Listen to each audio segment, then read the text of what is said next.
Hello tout le monde, bienvenue dans cette vidéo review. Je viens de rentrer du cinéma où je viens de regarder Jurassic World Renaissance et je me dis qu'en tant que à la fois paléonerd, à la fois autoproclamée maman préhistorique de la Hausosaurus, à la fois vulgarisatrice scientifique et à la fois étudiante au Muséum d'Histoire Naturelle, je me dis go mettre mon petit grain de sel et parler de ce film. Je vais vraiment au cinéma que pour regarder les Jurassic World at this point, donc euh, aussi j'aimerais bien que mes 10 euros valent la peine d'être dépensés, hein, voilà. Donc, dans un premier temps, le film est sorti littéralement aujourd'hui, donc le vendredi 4 juillet 2025, et il dure 2h13. Avant toute chose, enfin avant de partir vraiment dans mes critiques pures, on va juste vite faire review un petit peu les personnages, histoire qu'on soit tous OK avec ça, sachant que même moi, après avoir vu le film, je redécouvre un petit peu le nom de certains personnages. C'est à quel point le film était bien ficelé.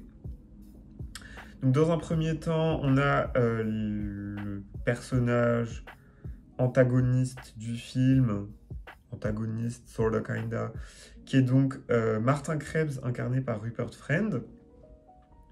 Ce type, il a très envie de récupérer des échantillons de dinosaures. InGen l'a fait en 2015, pourquoi pas, hein. Et oui, et le film aussi se situe 32 ans après les événements du tout premier Jurassic Park, donc aujourd'hui, hein, globalement, soit l'année dernière, soit cette année. J'ai pas fait le compte dans ma tête. Donc, Rupert Friend, Martin Krebs, veut récupérer des échantillons de dinosaures. Il va aller voir pour ça une mercenaire qui est Zora Bennett, incarnée par Scarlett Johansson, qui est donc la personnage principale du film, enfin la première des deux personnages principaux. Et donc, Zora Bennett cherche à se faire de la thune. Et globalement, Martin Krebs dit que, en gros, bah, comme lui, c'est un petit peu Big Pharma, et qu'il a besoin de ces échantillons pour développer un remède aux crises cardiaques, et bah du coup, il va se faire un max de bif et il peut se permettre de la payer 10 millions d'euros pour aller récupérer ses échantillons. Ensuite, ils vont tous les deux aller voir Jonathan Bailey, qui joue donc le docteur Henry Loomis, qui est un paléontologue, donc dans un musée d'histoire naturelle, je ne sais pas lequel. Et il n'est pas au courant qu'ils vont lui demander d'aller sur la dite île. Évidemment, ils vont lui proposer, au début, il va dire non, non, puis après, ils vont lui dire qu'il y a de l'argent à la clé, il va dire oui, oui, même s'il sait très bien qu'ils vont tous crever.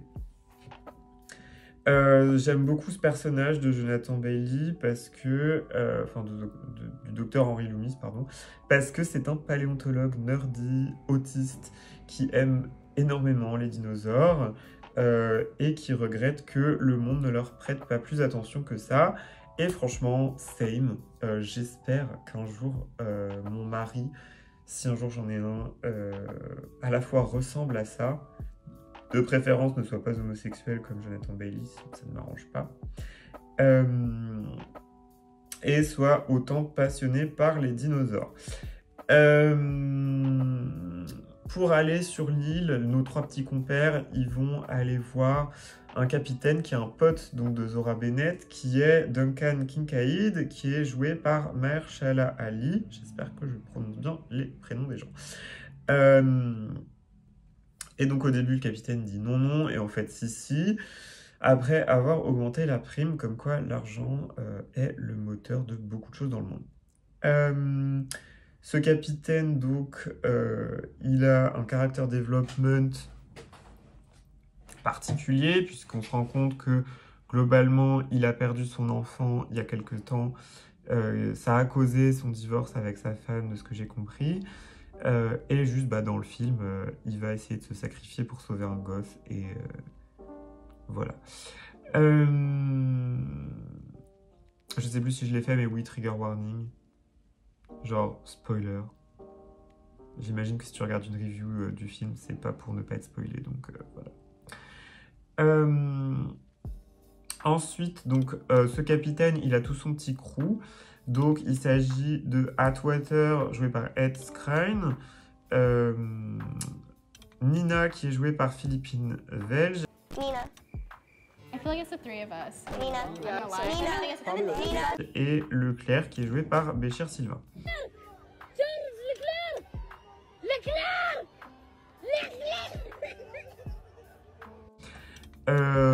On va pas trop s'attarder sur ces trois compères parce qu'ils sont pas très utiles. Hein. Et puis, il faut bien des gens qui doivent crever dans un film Jurassic World. Et on va dire qu'ils sont tous trouvés. Hein. Ils sont tous trouvés. Et donc, nos comparses, là, ils vont commencer à prendre la mer pour aller sur l'île avec des dinosaures. D'ailleurs, on apprend que cette île, en fait, c'est un ancien centre de recherche donc qui cherche à créer notamment l'Indominus Rex, l'Indoraptor, etc. Le Scorpius Rex, si tu as regardé Camp Cretaceous, tu sais de quoi je parle. Et tous les autres hybrides qui sont présents également dans Camp Cretaceous ou dans Chaos Theory, je sais plus.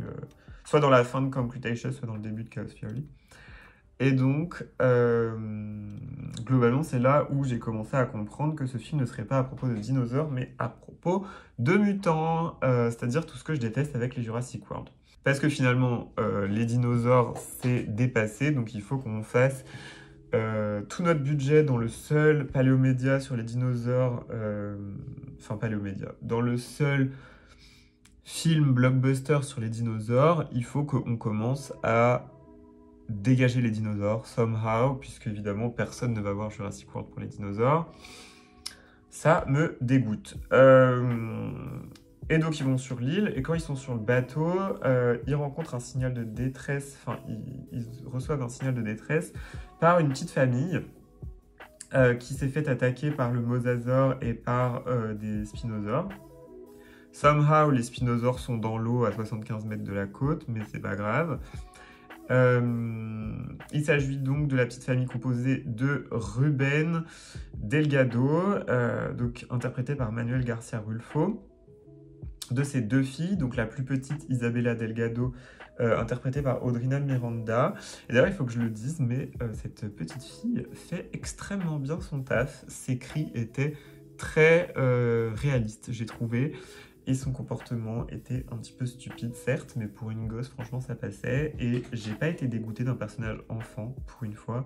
Contrairement au Jurassic Park 1, au Jurassic Park 2.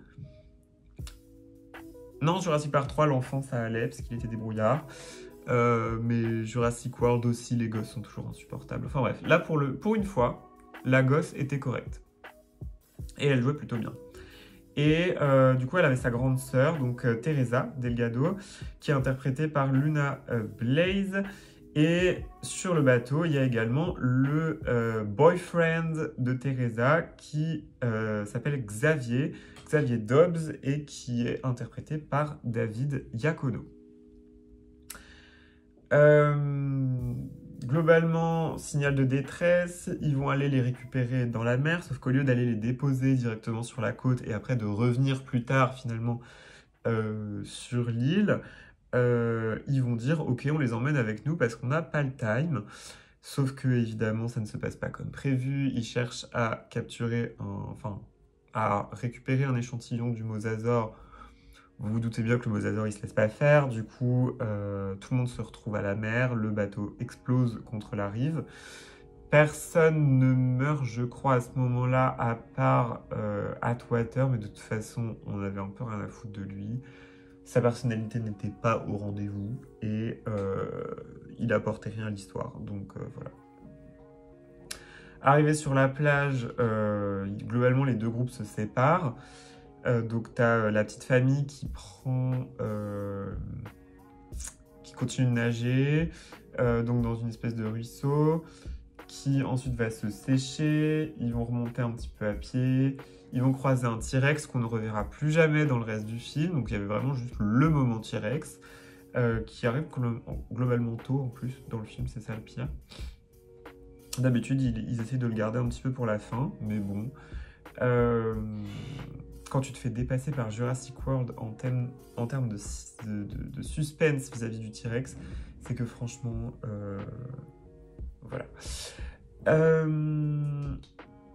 Que dire? Voilà, globalement, c'est ce qui se passe. Ensuite, donc, ils essayent de choper un canoë pour aller plus vite parce que le père, donc Ruben, il s'est explosé la jambe, mais somehow, il arrive quand même à courir quand il faut.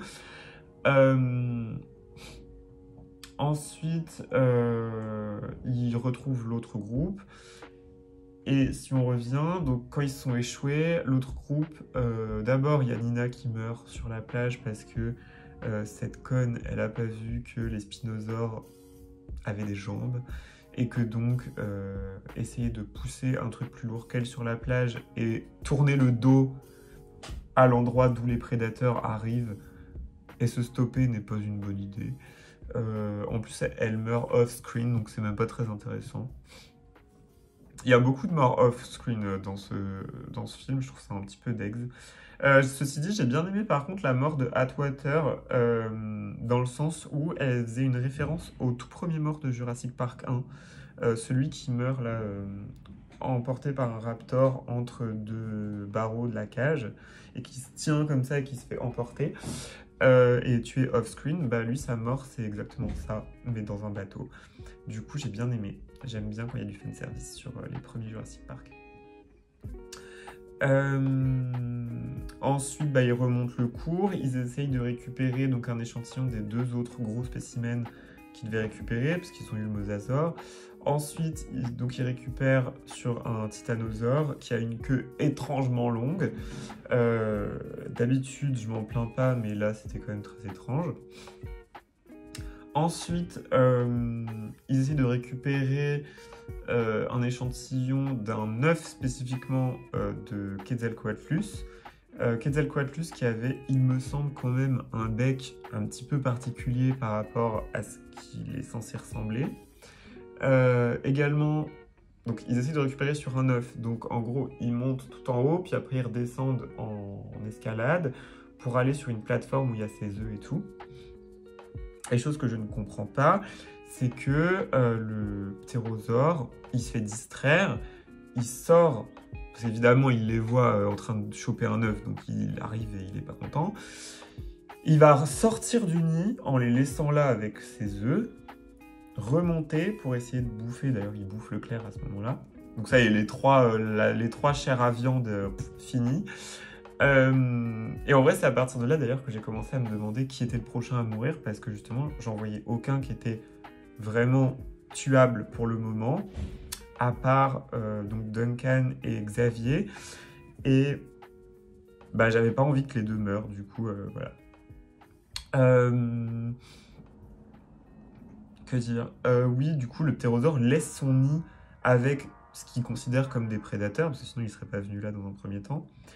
Et il va bouffer Leclerc qui était dehors. Il va ensuite aller faire chier Krebs et... c'est qui d'autre qui est en haut déjà à ce moment-là? C'est Duncan du coup. Il va aller les faire chier, mais il réussit pas. Enfin bref, c'est pas grave. Mais du coup, c'est un comportement que j'ai trouvé trop bizarre de la part du ptérosaure. J'étais vraiment... Enfin, pourquoi tu sors de ton nid alors qu'il y a des prédateurs dedans? Genre... Enfin, si tu viens dans ton nid pour défendre ton nid, pourquoi tu ressors en laissant les gens là, genre this is giving insane behavior. Enfin bref, ensuite ils tombent, enfin tous les gens là ils tombent en même temps, enfin ils vont tous en bas. Fin de la séquence, ils ont réussi à avoir du coup l'échantillon d'œuf. Et ensuite ils vont tous donc dans un complexe avec de l'énergie géothermique qui ne s'allume que la nuit. On ne sait pas pourquoi. C'est le complexe qu'on voit au tout début du film. D'ailleurs, début du film qui est la pire séquence de début de film de tous les Jurassic Park ou World confondus. Il y avait... Déjà, ça n'avait pas de sens. Le pourquoi du comment est-ce qu'on se retrouve avec des problèmes techniques. Et de deux, c'était pas beau. Genre, c'était pas intéressant. Genre, tous les Jurassic Park ou World, et les World aussi, ont un plan séquence d'introduction qui est vraiment très cut. Même Jurassic World 2, qui est le film que j'aime le moins de toute la franchise, il a une introduction qui est assez géniale, donc avec le sous-marin qui va récupérer l'échantillon d'Indominus Rex tout au fond, qui se fait ensuite bouffer par le mosasaure, et ensuite on voit toute la séquence avec le T-Rex qui chase quelqu'un et tout. Cette séquence-là est géniale. Genre, elle est vraiment hyper bien foutue, et elle est très on-brand pour les Jurassic. Mais là, vraiment, le plan d'intro était dégueulasse. Il a duré pas du tout assez longtemps pour qu'on soit investi dedans. On le voyait venir à 1000 km. Enfin, vraiment, ça avait... C'était dégueulasse. Genre, franchement, ce plan d'intro était dégueulasse. Donc, ils arrivent au truc géothermique. Ils se font attaquer par... Enfin, ils se retrouvent, du coup, les deux trucs, les deux petits groupes, là. Ensuite... ils se font attaquer par des espèces de dragons volants, je sais pas quoi, qui sont encore des mutants du coup. Ensuite, ils se font attaquer par le gros méchant mutation dégueulasse, mais alors vraiment dégueulasse. Le pire qu'on ait jamais vu dans la trilogie, enfin dans la sextilogie, je sais pas, dans les deux trilogies, hein, on va dire 2x6, 2x3, 6. Et donc ensuite, le truc essaye d'attaquer la petite Isabella. Comme du coup Duncan, il a perdu son gosse et qu'il a fait la promesse à la petite fille qu'elle serait safe tant qu'il est en vie, il décide de se sacrifier pour la sauver. Il y a cette idée de... Il est attiré par la lumière, donc éteignez les lampes, sa vision est basée sur le mouvement whatever. Enfin, sa vision est basée sur la lumière. Enfin, c'était aussi un parallèle avec le Jurassic Park 1, du coup. Mais mal fait. Mais très mal fait.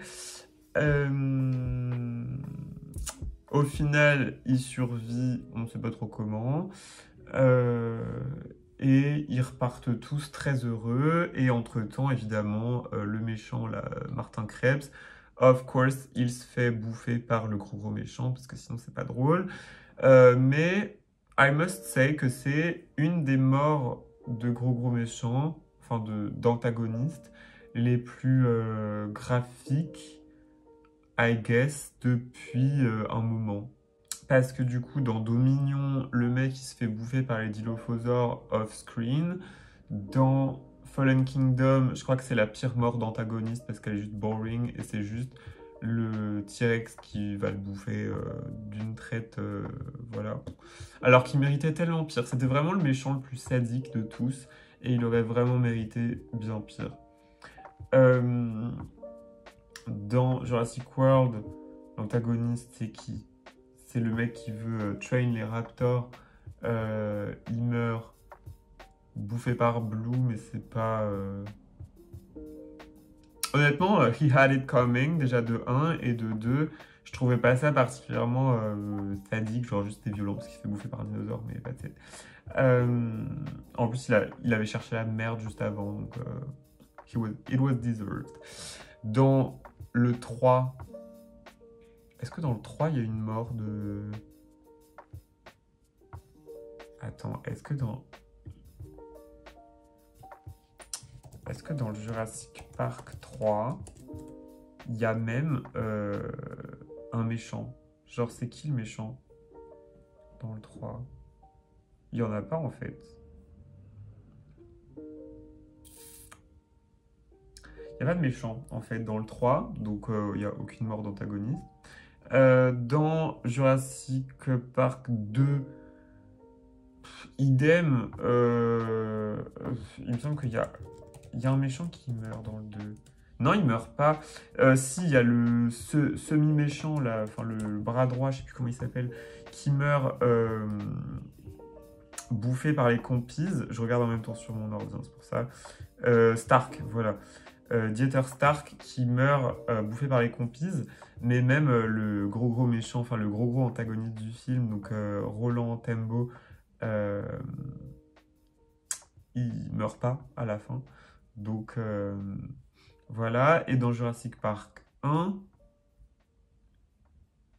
il n'y a pas vraiment d'antagoniste, je crois, dans le 1, à part du coup l'avocat, là. Voilà, mais honnêtement, lui, il méritait grave pas sa mort. Genre en mode. Franchement, looking back at it, il était pas méchant, hein. Genre, ils l'ont vraiment paint as a villain, mais c'était vraiment pas un méchant, c'était juste un avocat. Genre, et I get it, avocat kind of art méchant. Genre en mode. Je sais que la justice, c'est une force antagoniste. Coucou, c'est la Ambrosie du montage. En fait, je voulais juste prendre un moment pour qu'on prenne un moment en fait sur le fait que, de façon non scriptée et honnête, je dis vraiment noir sur blanc dans la vidéo, la justice est une force antagoniste. Genre, à quel point est-ce que notre monde est fucked up pour que ce soit ce que je pense réellement de la justice et ce qui sorte comme ça, genre dans une vidéo. Bref, voilà, retour à la vidéo, mais je trouvais ça insane et il fallait prendre un moment pour le marquer, parce que MDR. Là, en l'occurrence, il était plutôt hypé par le projet et tout, donc bref, voilà. Enfin bref. Donc globalement, that's it for le plot et pour les personnages.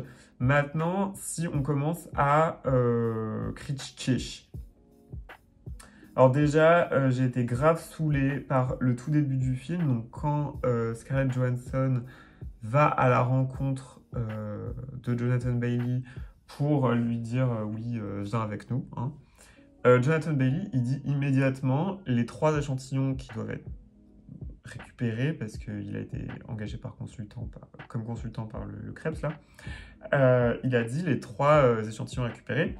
Et il a vraiment dit mot pour mot, dans la version VO, en plus, donc c'est pas une erreur de traduction, on a besoin d'échantillons de 3 dinosaures, le mosasaure, le Quetzalcoatlus et le titanosaure.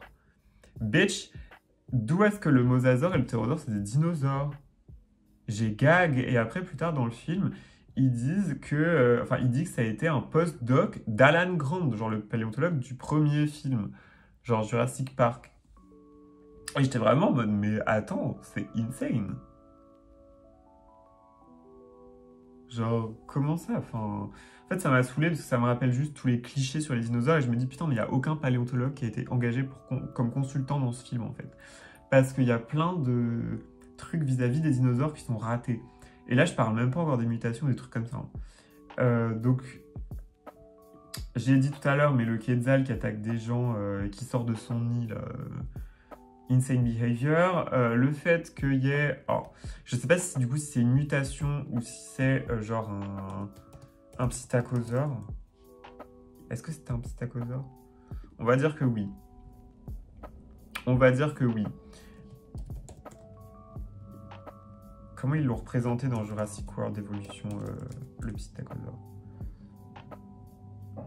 Bon, je suis pas sûr que ce soit ça au final. Genre, je suis pas sûr que ce soit spécifiquement cette espèce-là. Mais un truc qui ressemble étrangement à un psittacosaure commence à devenir pote avec la meuf, la petite fille Bella, parce qu'elle lui donne du réglisse.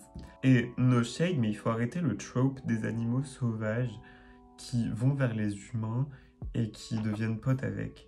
Genre... It does not work. Genre, je comprends quand c'est des animaux domestiqués. Là, en l'occurrence, c'est pas le cas. C'est un dinosaure qui est probablement né dans la nature. Parce qu'en plus, genre, l'île a l'air d'être déserte depuis des années et des années avant le début du film. Parce qu'ils ont dit que c'était là qu'ils avaient chopé l'ADN d'Indominus avant de le mettre dans le parc. Mais du coup, ça sous-entend que les événements qui ont fait que ce laboratoire a fermé, bah, c'était il y a 10 ans, donc I guess le psittacosaure, il est là depuis avant 10 ans, genre. Enfin, depuis après 10 ans. Donc, it makes no sense. Ensuite, un truc qui m'a saoulé, toujours en restant dans les opportunités ratées, parce que on veut faire des mutations, blablabla, mais au final, ils auraient pu juste mettre des vrais et rester sur 1 ou 2 mutations comme dans le premier Jurassic World, c'est les espèces d'amphibiens qu'on voit à un moment grimper aux arbres et tout. J'aurais grave kiffé que ce soit genre un Diplocolosse ou un Colasuchus, en fait. Genre que ce soit un vrai amphibien fossile. Parce que pour le coup, ils ont mis un Dincleostheus récupéré dans les filets de pêcheurs au début, genre au Suriname. Et ça, j'ai trouvé ça trop cool, qu'ils mettent juste une tête de Dincleostheus. Bon, après, j'ai pas compris comment elle s'est retrouvée dans un filet, parce qu'il y avait que la tête. Donc, est-ce que c'est le mosasaure qui l'a bouffé et le truc qui s'est retrouvé là? On sait pas. Mais bref. Aussi, j'ai trouvé que c'était grave triste, du coup, le fait qu'ils aient un trope de... globalement, tous les dinosaures qu'on a vus à la fin de Jurassic World Dominion sont tous morts. Parce que, globalement, personne n'arrivait à s'adapter à la végétation, aux faunes actuelles, au climat, etc. etc. À part donc dans l'équateur. Et je me suis dit, ok, donc ça veut dire que tous ceux du coup qu'on a vus dans Jurassic World Dominion sont morts. C'est hyper triste comme façon de commencer le film. Enfin, no shade. Mais c'est triste, mais c'est pas triste comme le Jurassic World 2, où là vraiment on avait tout l'aspect émotion de la mort des dinosaures dans l'éruption du volcan. Là, c'était vraiment gratuitement en mode, oui, ils sont tous morts.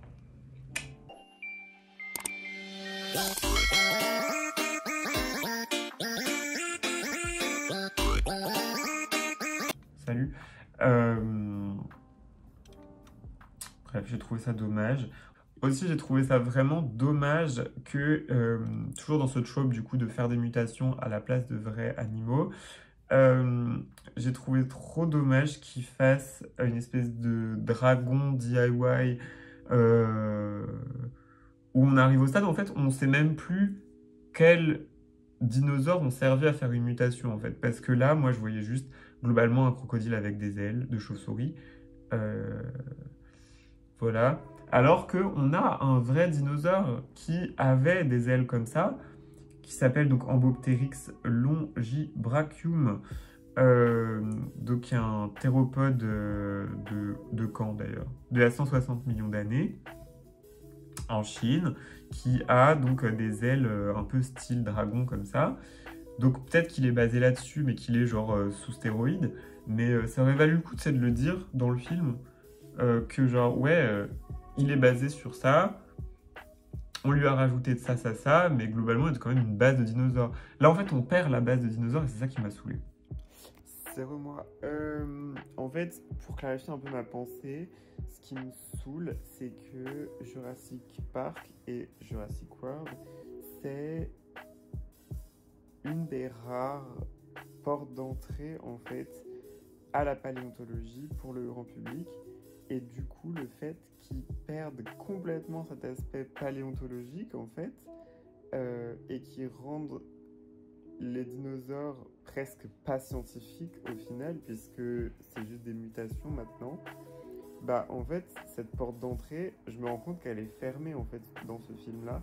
Et ça me saoule, parce que je me dis, putain, genre, même moi, j'aime les dinosaures et je suis saoulé par ce film. Genre, clairement, quelqu'un qui va regarder ce film va jamais se dire oh les dinosaures c'est cool en fait. La personne va juste se dire ok les monstres ils étaient marrants ou whatever, mais ça va pas donner envie aux gens de s'intéresser aux dinosaures et c'est ça qui me pète les couilles en fait. Voilà. Aussi, un truc qui m'a saoulé, c'est qu'au début, en fait, le mosasaure, il est montré avec des traits hyper dauphin-like, en mode pas exactement les mêmes proportions, sauf qu'ils disent très clairement que c'est le même mosasaure que dans Jurassic World. Et moi, j'ai vraiment cru voir en fait un chronosaure au début, donc qui est un pliosaure du Crétacé, I guess. Je me souviens plus, j'ai des doutes. Je vérifie le temps, voilà. Ouais, donc du Crétacé. Crétacé inférieur. Et en fait, non, c'était bien le mosasaure. Et je me suis dit, mais du coup, enfin...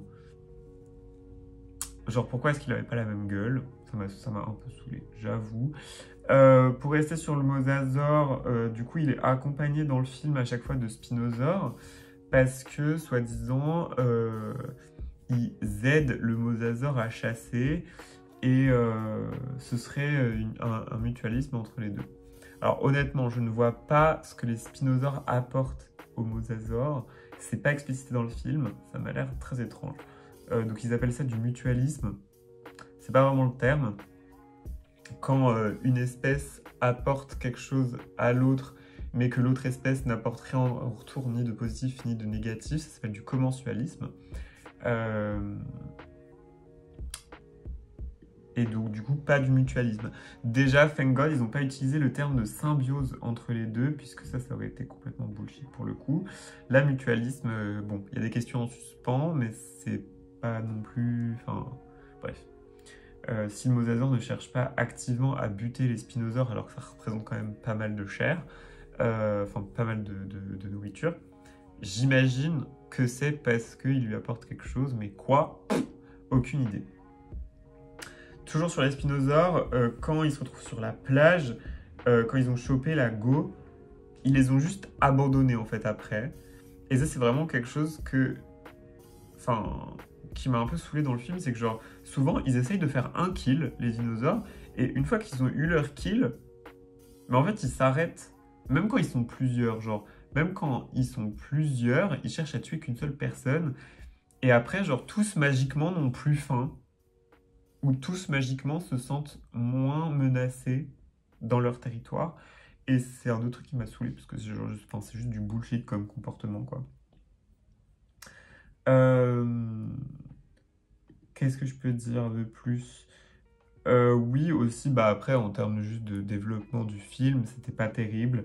Genre, le scénario était vraiment pas ouf, très mal amené, donc comme je l'ai dit tout à l'heure, avec une introduction dégueulasse. Et les personnages, franchement, sont un peu con-con, genre... Il y a des scènes qui sous-entendent des choses en mode c'est du flirt entre comment ils s'appellent déjà les persos, entre Zora et entre le docteur Loomis là, sauf que bah, ils finissent pas ensemble, il n'y a pas vraiment de développement des personnages. En fait, c'est un truc que je reproche au film, c'est qu'il n'y a aucun développement des personnages en fait, parce que le Xavier qu'on voit au début, complètement fainéant et tout, il le dit dans le film en fait qu'il est fainéant. Le développement, c'est pas tellement un développement du personnage, c'est plus un développement de nous qui apprenons à découvrir le personnage, parce qu'au final, certes, c'est une feignasse et il dit qu'il est une feignasse et il fait des trucs de feignasse, mais d'un autre côté, quand sa meuf, elle tombe à l'eau, le type, il plonge direct. Et franchement, boyfriend behavior, this is what being a man looks like. Genre, si t'es pas prêt de sauter à l'eau pour me récupérer dans un océan rempli de spinosaures qui ont faim, you're not a real man and you never will be. Donc ça c'était chouette. Aussi franchement j'ai grave kiffé qu'il soit vraiment Gen Z et qu'il soit unbothered as fuck à l'idée de crever. Genre en vrai il était super drôle comme personnage à regarder. C'est le seul qui m'a fait rire hein, dans le film. Et he was so hot. Genre déjà le fait qu'il sauve sa meuf et tout, c'était boyfriend behavior du coup. Il est devenu hot à ce moment-là, mais he looks good. Genre, il n'a pas été casté pour rien. Que dire de plus? Oui, aussi, bah après, juste des petites remarques un peu à la con, notamment sur le sacrifice de Duncan. C'est que, genre, quand un personnage meurt et que après tout le monde a move on, tout le monde n'en parle plus, c'est qu'ils sont vraiment morts. Et quand quelqu'un meurt et que il continue d'en parler en mode « Oh non, je ne peux pas croire qu'il soit mort », bah c'est qu'il n'est pas mort en fait. Et ça c'est un truc qui me saoule un petit peu parce que du coup ça rend le film complètement complètement prévisible en fait. Et déjà que de base c'est une saga de films, enfin une franchise de films terriblement sans suspens, prévisible. Je l'ai dit le mot il y a 10 secondes mais je l'ai déjà oublié. Là, c'est pire, en fait. Là, c'est juste pire. Genre, on sait tout ce qui va se passer au moins 3 minutes à l'avance. Enfin, voilà. Aussi, je regrette peut-être un petit peu un manque de diversité des espèces présentes dans le film. Parce que dans les Jurassic World, ce qui était cool, c'est qu'on voyait vraiment que les professeurs du labo ont cherché à mettre un max d'espèces, en fait. Et du coup, il y a eu des modèles qui ont été faits pour plusieurs espèces. Et ça, c'était chouette, parce que ça donnait vraiment un sentiment de quelque chose de complexe. Là où ici, on a genre 3 ou 4 spécimens, et du coup, bah, ça give un petit peu... on a écrit ce qu'il fallait pour les besoins du film. Et c'est tout, genre. Donc ouais, c'était un petit peu décevant là-dessus. Aussi, j'avoue que ça a été très mal amené. J'ai pas compris pourquoi est-ce qu'il y avait à la fois des mutations et à la fois des dinosaures sans mutation sur l'île. C'est un mystère, hein. Qu'on soit bien clair, c'est un mystère. Voilà, globalement. C'était mon avis donc sur Jurassic World Renaissance. Globalement, c'est pas complètement négatif, hein, parce que bah, ça reste un Jurassic World et j'ai quand même mes rose-colored lenses qui font que je vais toujours aimer ne serait-ce qu'un minimum un Jurassic World. Aussi, bah, j'ai payé ma place de cinéma, donc thank God, c'est pas complètement de la merde. Mais globalement, c'est pas terrible, hein, vraiment. C'est pas terrible du tout. Je pense que en termes de notes, si je devais lui en mettre une, ça taperait quand même un petit peu dans le genre 3 ou 4 sur 10, quoi. C'est pas terrible, hein. Sachant que même le Jurassic World 2, qui est celui que j'aime le moins, même lui, je lui mettrais la moyenne, quoi. Je lui mettrais 5, en fait. Donc, bon. Voilà. Donc, c'était un petit peu mon avis. J'ai pas bien compris, honnêtement, si c'était le 4e film de la, du coup pas trilogie, mais de la trilogie Jurassic World, ou si c'était une 2e trilogie Jurassic World, en mode on avait Jurassic Park 1, 2, 3, Jurassic World 1, 2, 3, Jurassic World 1, 2, 3, ou est-ce que c'est juste genre la fin de la saga? Honnêtement, ça me ferait chier qu'ils aient fait un cash grab de film juste pour avoir un seul truc. J'espère que c'est le début d'autres films, parce que franchement, s'ils ont voulu retourner le cercueil de Jurassic World pour ça, ça fait chier. Vraiment, genre. Et aussi un truc qui m'a saoulé sur la fin, c'est qu'il n'y avait pas de scène post-crédit, et déjà que le film, on ne sait pas où il va, et on ne sait pas genre quelle suite pourrait être créée pour ce film, parce que vraiment juste la fin, c'est la fin, quoi.